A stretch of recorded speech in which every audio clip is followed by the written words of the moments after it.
Hey, rewatch. I like that this has become a thing now that now I just want to say hi to the rewatchers every single time while I'm waiting for people to show up. So it seems like a fun thing to do. Hello. I need to see if I can maybe send a link to everything into the Discord. Let me see. Hey, Geneva, is there a link? Thank you. Thank you. Thank you. I'm going to put this up in here. Why is that saying like opens in a new tab? That's a weird thing, Facebook. Does that work? It does. Okay, well, that link works. All right, I sent it. I put the link up. I accomplished my goal. Oh, just take it off? Okay, cool. Then never mind. Good. I'm glad that Geneva is giving me inside information in the background. They apparently add that. One of the nicest compliments I ever got was from Andrea when she hugged me at DragonCon and said, "My God, it's like hugging a brick wall." Thank you. It is, legitimately. It is. The man is built like a brick shit house. Just he's solid. Hello, everybody. Hello. Hello, Daniel. Daniel just ported over here from the stream. We are recording Aethers at the moment, Aethers 7. So we have taken a break from recording Aethers 7 to come do this. Okay, well, there's a few people watching, so I will do this part. Hi, I'm Andrea Parsneau. I am a professional audiobook narrator. Wow, that's weird to add professional in front of that. Let's just go with audiobook narrator. That seems a lot less pretentious. Hello. I am a professional mouth noise maker. So I'm a narrator in Lit RPG and Harem. If you don't know who I am, if you listen to audiobooks, you might have heard me in The Wandering Inn or Azeroth Healer, Eternal Online, and Binding Words. Oh god, there's so many. Aether's Revival, Tower of Somnus. There's a whole lot of them. And if I don't say one, then I'm gonna feel bad because I didn't say that author's book, Somnia, Putera. I will just compulsively start saying titles so I don't miss somebody. But I'm around. I've been doing this for a little while. So hello, everybody. That's what I do. So let's see. Hey, Andrea. Hello, everybody in the chat. We are live using StreamYard, so the authors and narrators can see who's commenting. Oh, cool. Geneva's given us the breakdown in the chat. Oh, Master Editor class. Thank you. Azeroth Healer is actually the next book we are recording after Aether's Revival. So we have Azeroth. We have Azeroth 3 coming up after Aether's Revival. Yeah, exactly. There's only just shy of 100, so it should be perfectly fine. Thank you. But yeah, it's super fun. Like I love Azeroth Healer. I love Aether's Revival too. I'm very fortunate that I work on series that I really, really like. I'm super spoiled. So it is a joy to go to work. I don't know if anybody else got COVID after DragonCon. I did. And it was the first time I had COVID. So I didn't have anything. Like I was immunized in the sense that I had the booster and stuff, but that was it. It is not nice. I don't like it at all. So I was sick for like 3 weeks, and then I had been sick for like a week before that. So I got real behind. So we are in catch-up mode. Let's see. What is a book that doesn't currently have an audiobook that you'd like to do if you had the opportunity? It's an excellent question. I have been asked that before, and I never have a really solidly good answer for it because every book at this point that I am like a fan of or I have read has an audiobook for it. So I don't have a huge catalog in the back of my mind. There are authors that are like pipe dream authors for me to work with. Like I've been a fan of the satire of Christopher Moore for like literal decades now, I guess. Wow, that's a disconcerting number. Ew. Yeah, it has been though. I was like 15 or 16, something like that. Oh, guy, it can't be that long. I'm probably mixing that up with something else. But yeah, like Christopher Moore, I love Christopher Moore, but like there's people like that would be super fun to work with, but I'm not. I don't have like a pipe dream book out there. Some people have like a pipe dream book that hasn't been made yet. I don't have that one, unfortunately. I should come up with one so I have an answer for that question. Where's it? I did too. Oh yeah, everybody got COVID at Dragon Con. It was insane. Like there were influencers on YouTube and stuff that were like, "I'm finally back after nearly dying." Let's see. How did you get started as a narrator? Did you just read a book and post it online? My 4-year-old daughter loves to hear my voice. Maybe others would. There is a site called LibriVox, which does what you're talking about. But I would be very careful using LibriVox. I have not read their terms and conditions very recently, but in the past, and one of the controversies that was going around was possibly using LibriVox to train AIs. And then years ago, people could rip your recording off LibriVox and literally sell it on Audible themselves. So their contract was real rough. Like their contract was real rough. I haven't checked it in years, so I'm not sure. But LibriVox is a bad idea. ACX.com is where I got my start. So a friend of mine, basically, I was already in school for voice acting, and a friend of mine said you should try audiobooks. And so told me about ACX.com, and I started surfing. And then it was a lot of footwork after that, just like hunting down authors to work with and finding people and stuff like that. So it's a ton of footwork after that point. But ACX is kind of like a go between. Like it's a oh crap, what is that called? Sharing? Something sharing. I can't remember what the word is, but authors and narrators are on either side of it, and it puts them together. When an author loves a narrator very much, they kiss. But that was ACX is where it is. That after you do some ACX work, like you can go straight to publishers, but that's a more challenging route. So if you would like, check out ACX and that kind of thing. Also, there are people who make an argument for like YouTube and TikTok and stuff like that. I haven't followed down that path, but if someone would like to, they are more than welcome to. I don't go to Dragon Con, it's too big. It is really, really big. No, you're fine, TJ. Thank you for the condolences. It was awful. 10 out of 10 do not recommend COVID. Let's see. I am glad I'm healthy again. Very much so. My voice has been real dodgy even since. Like it's taken up until like very recently for me to get back to where I can record like 2.5 hours a day. I have not hit that point yet. I just barely hit where I can get 2 hours, and that's when it's not too taxing. So it hurt my voice for a little while. So that sucked. Also, do you like doing group reads? Ender's Game, or just reading and voicing all the voices? Oh, like I'm thinking you mean like going through Ender's Game. I'm trying to remember if that what part of Ender's Game that was in, or if maybe there's a book club that did Ender's Game. I'm not sure. I read it back in high school, so it's been a very long time. All I remember is like there was a part with a wiener and then like it video game. That's all I remember. I remember virtually nothing about that book.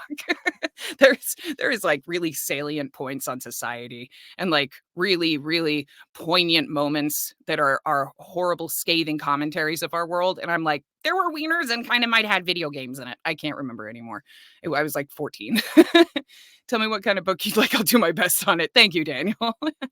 How do you choose a voice for a character? I use I use kind of a metric. Oh, sorry. Or just reading and voicing all the voices. I like doing all the voices. That's one of the reasons that I haven't like hardcore pursued like animation or video games and that kind of thing. Also, there's a whole bunch of stuff that plays into that. Like location is a big one and stuff, but I like telling the whole story. I like storytelling. That's a big thing for me. So I like having control over everyone.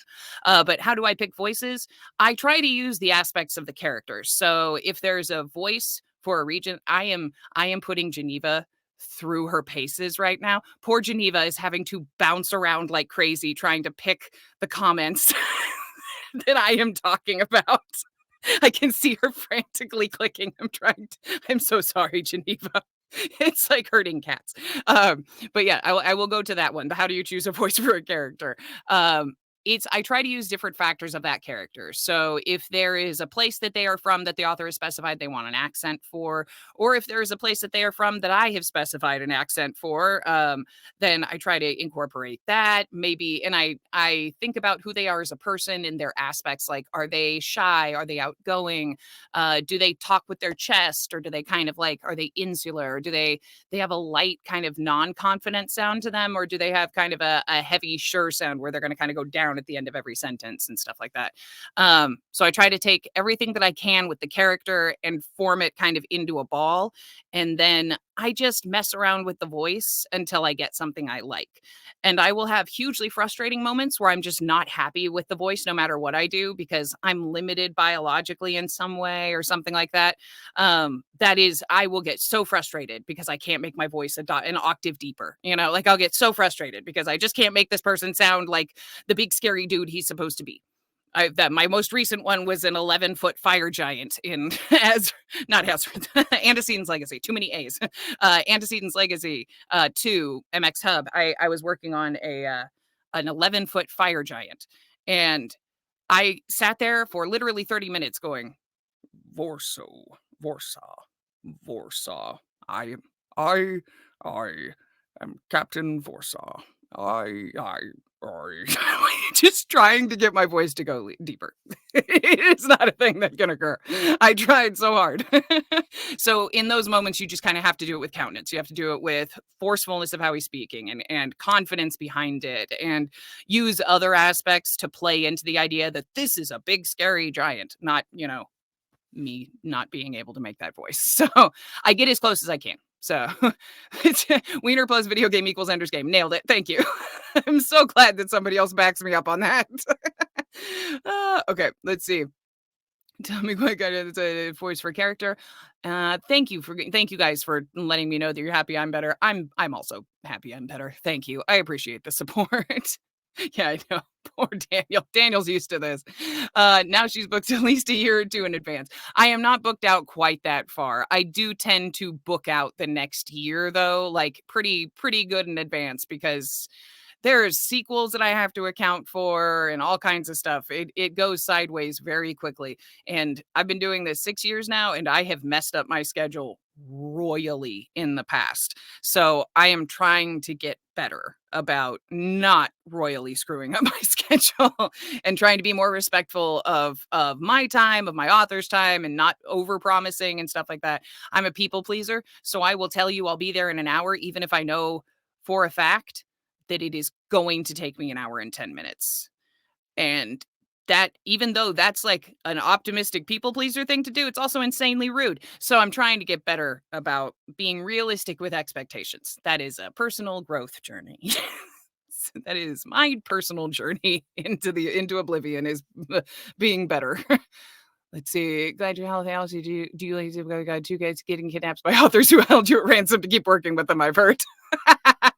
Yes, Daniel would know nothing about that. Hmm. Is one of the books you narrate for got turned into a series, and would you do any voices? Oh, gladly. Absolutely. I am one of those people who genuinely would not be interested in being on a screen for what I feel is fairly obvious reasons. I don't look like any of the characters I voice. So am not comfortable in front of a camera. So even I've been asked that if like Screen would be interested. No, absolutely not. However, if it is animation, hell yes, sign me up.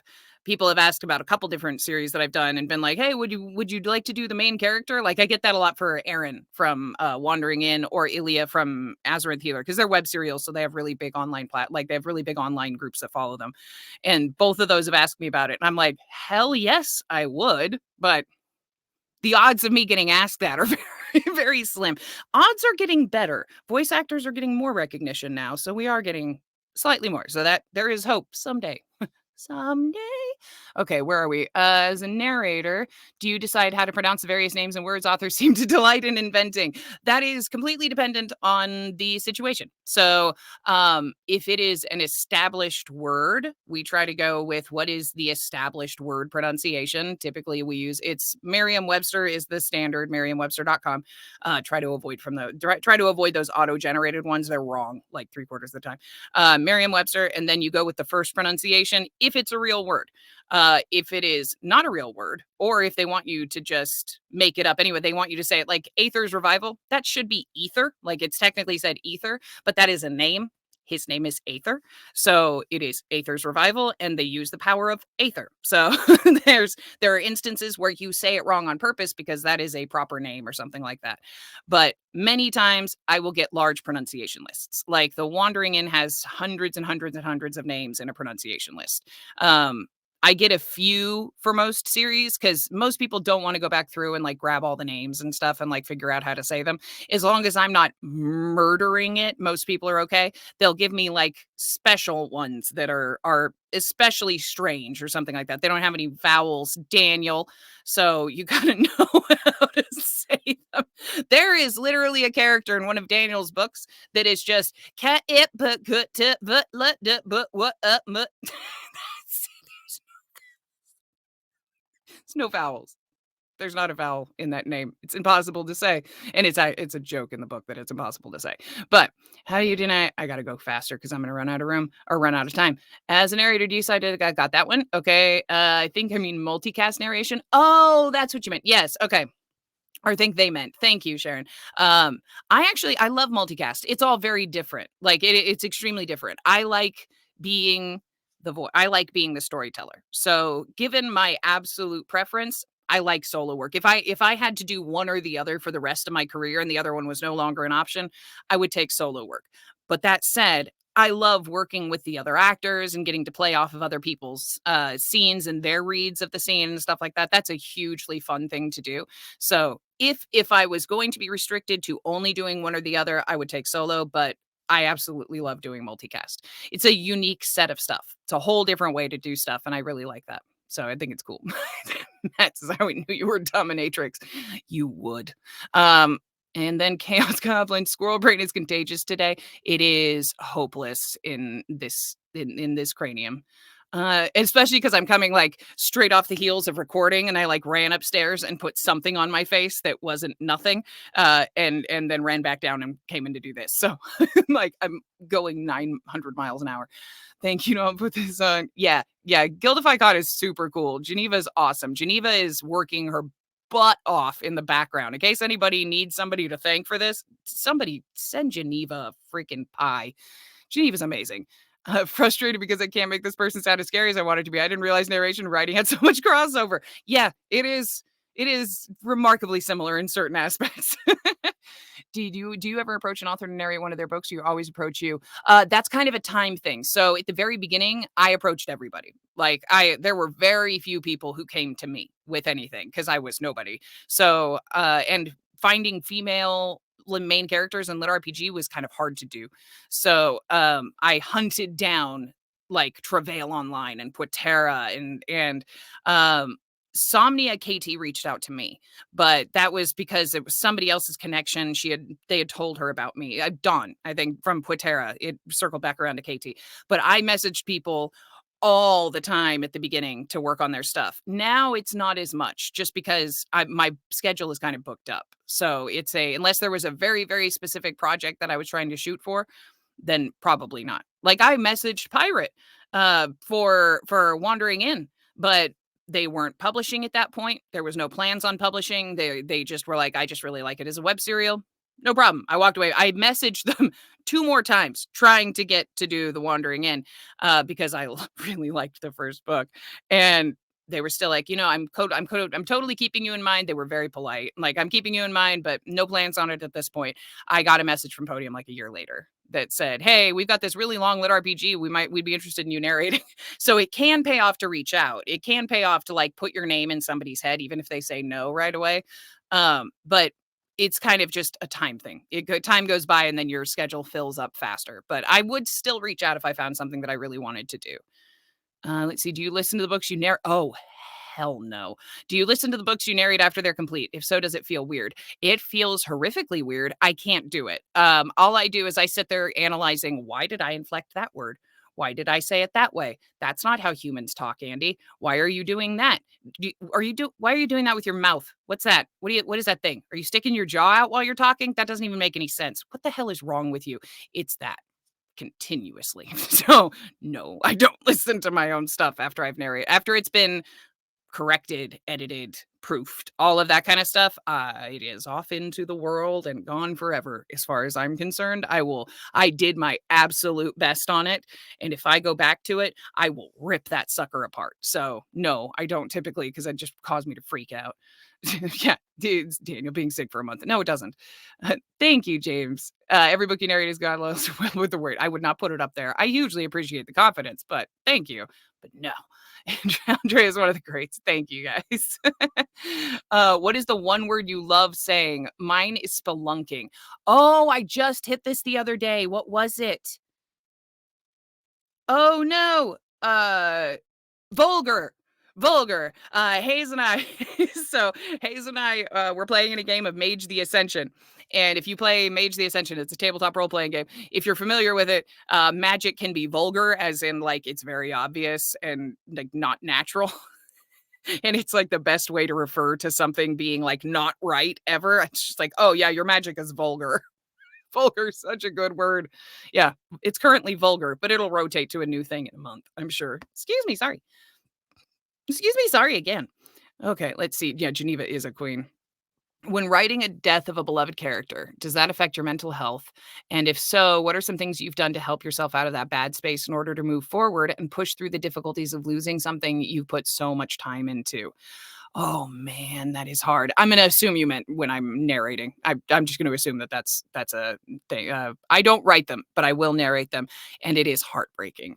Um, I will typically lose it the worst when it's some sort of memory of the person. So it's some sort of like the character remembering one last thing they wanted to do. A character believing really firmly in something and having to watch it fall away, or the crowd watching as the hero dies. Yeah, like children goodbye. Yeah, that gets me real hard. Like the other people being affected by an event gets me worse than the event itself, if that makes sense. I know that seems like nonsense in my head, but that's what it is. It's how I am in real life too. Like if I experience, personal tragedy or something like that, that's usually not what's going to get me. What'll get me is seeing Hayes's face. Hayes, my husband. What'll get me is seeing Hayes's face. Well, what'll get me is seeing Ska's, my brother-in-law's face, or my mom or my sister or something like that, or seeing the look on my like when I leave my family's house, my family's across the country from me, and when I leave their house, I have nieces, and they'll come and give me big hugs and start crying and say, "We love you, Aya. We can't wait to see you again." I am fine until that moment in time. That moment in time is when I lose it, and then I will start sobbing. So it is when it's affecting other people in the story.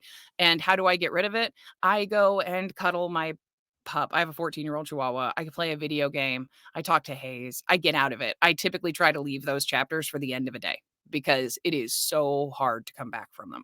It is because you have just dumped so much of your soul into that moment that oh, it hurts. So I will typically try to schedule those for the end of a day so that I can stop there and go have my evening. I cook. That helps me. That gives me a barrier from work. I have found that has been a huge help for me. Like when I'm done with the day, I go upstairs and I cook dinner because it is something that requires all my thought and concentration. So I have to let everything else go. So I will cook dinner and I'll make something like obnoxious. If it's like been a really rough day, I'll make something totally obnoxious, like steak and risotto or something like that. Something that's going to require way more thought and way more time and dedication to it because it's like somebody dumping soap into your brain and just swirling it around while I'm cooking because it gets rid of all the junk. And then by the time I'm done, I've usually got enough of a barrier up that I can step back from it and go, that's not me. It wasn't my loved ones. It's all fiction. It's okay. If I can get out of the spin out. So that usually helps. Breaking out of the spin out's the big thing. Do you have a favorite subgenre like tower climbing, slice of life, isekai, what have you? Oh, I love crafting. And it's not the most common because it's not like everybody's favorite thing, but like um, Way of the Shaman, I think Goblin Herbalist had it too. Um, Tall Rock had it. Like anything that's got like crafting stuff in it. Somnia has some crafting stuff in it. Like Binding Words Sean crafts so much that I love crafting. But that's me. I'm an artist, so it's ooh, I love watching people make things. It's so much fun. So I like it in my video games too. So let's see. Let's see. I need the book and Dominion of Blades. We all need the next Dominion of Blades. I gave Matt solid shit for that. I tried at Dragon Con. Let's see. I loved your work on Dungeons Post. How'd you deal with the massive change in the MC voice from book 1 to book 2? That was actually Will trying to help me out. So Will had approved the original MC's voice, or the original voice for the MC. He liked it because Riker was kind of a weaselly shit. Oh no, I don't know if I'm supposed to say that. I don't know if I'm supposed to cuss. If I'm not, I'm really sorry. Retroactively bleep that. Uh, but Riker was a jerk. So it made sense to make him like this kind of weaselly character, this weaselly mage. And people hated this voice with a passion that I cannot describe. I got torn apart in the reviews for that voice. So no. That Will saw it and of his own volition was like, let's change it because I don't want them to keep, because he didn't care. He liked the voice. It fit the character, but people were so mad about it. He didn't want them to keep griping at me. So basically he just said, in the second book, we're just going to make him change his voice and have more presence. That'll fix it. And then people won't yell. Then literally after that was done, all the reviews came in for that book. I liked the original MC's voice. I really liked how unique it was. This is a bummer to me that she changed the voice. Why, or that the author changed the voice? Why would he have done that? Let this be a lesson. You will only ever make half of people happy, and that's a pipe dream. Trust yourself if you're a professional. Take professional advice and professional criticism, but do not chase the dragon of the review. Do not chase it, because you will spend that way lies madness. It lies madness. Where are we? We all cuss here, Andrea. Thank you. Compared to other series, especially TWI, there weren't that many. Anyway, it helps that she has voice samples of all the characters to listen to when needed. That might be out of context or something. I might have missed that. I'm not sure what that one was in relation to. Sorry. I'm review. There weren't that many. I'm not sure. Yeah. I do keep voice samples of all my characters, though. People ask that question a lot. Like, how do I keep track of all the characters? Answer is I don't. I save them because I don't know I come up with random characters and random things with my voice. Like I made up a new one the other day while I was playing Mage with Hayes because it was based off of the dude in Beverly Hills Cop, the Serge, the guy at the like art gallery. So this weird like kind of German thing that's not German at all. I'm gonna keep working on it, and I'm totally using that in something because that voice made me laugh so hard I was cackling when I was doing. I had a character that started out German and it became that because it entertained me, and I'm like, yeah, I'm gonna put this in something. I'm gonna find an excuse for Sarge to be in something. I don't know what it is yet, but I'm gonna figure it out. And I gotta figure it out. I gotta make it more solid because it needs to be consistent. Do you have any other voice actors you would love to work with on a project? Brendan Lee Mulligan, Matt Mercer, Laura Bailey, anybody from Critical Role, pretty much anyone from Dimension 20 would be awesome. Mary McGlynn's an icon. That is a list that I could give all day long. I would love to work with someone like Brendan Lee Mulligan or Matt Mercer, except I would probably have a heart attack upon seeing them and it wouldn't go well. So pipe dreams. I maintain they are some of the greatest human beings alive. So, and Laura Bailey and Mary McGlynn are, as far as I'm concerned, like those are icons for female voice actors. So, and Jennifer Hale and stuff, like they're so good. Laura Bailey, I absolutely adore because she mutates her voice a lot, like I do. So, Mary McGlynn has a beautiful, like natural voice that then she utilizes in a bazillion different ways to make different voices and stuff. Jennifer Hale's similar on that front. Laura Bailey has a beautiful natural voice and then mutates it all the time to do like little airy voices and stuff like that. I love that. It's amazing. I like anybody who does that kind of thing, and that's Laura Bailey. So any of them. Let's see. Yeah, you can never ever win with the great unwashed masses. That's a horrible way to refer to people. It's awful.